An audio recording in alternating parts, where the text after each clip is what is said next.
बिस्मिल्लाहिर्रहमानिर्रहीम। अस्सलामु अलैकुम नाज़रीन, मैं अपने इस चैनल में जिसका नाम है बेसिक पाकिस्तानी लॉज़ इन उर्दू में खुशामदीद कहता हूँ और अल्लाह ताला से दुआ करता हूँ कि अल्लाह ताला आप पर अपनी रहमतें नाज़िल करे और आपको सदा खुश रखे, आमीन।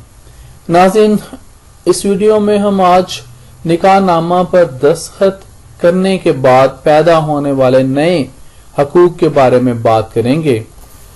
नाज़रीन, जब बालिग लड़की और लड़का निकाह नामा पर दस्तखत कर लेते हैं तो वो एक कॉन्ट्रैक्ट में चले जाते हैं और दोनों के एक दूसरे पर हकूक और जिम्मेदारियां आ जाती हैं।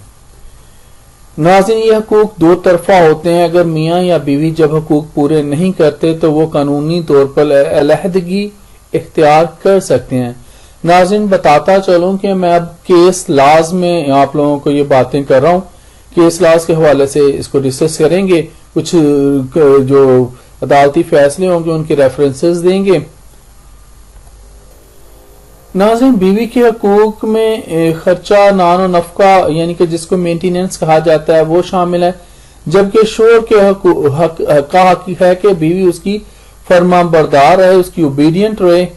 तो ये हवाला जात जो है, जो हकूक दिए गए हैं वो किन के थ्रू दिए गए हैं? ये CLC, ये सिविल लॉ केसेस जो हैं, जो जर्नल है, डाइजेस्ट है जो लॉ का 2013 वाला, उसमें सफ़ा नंबर है 932। अब ये है सुप्रीम कोर्ट मंथली रिव्यू 2013, उसका सफ़ा नंबर है 1049। नाज़रीन, उम्मीद है कि आप लोगों को इस वीडियो में काफी इंफॉर्मेशन मिली होगी।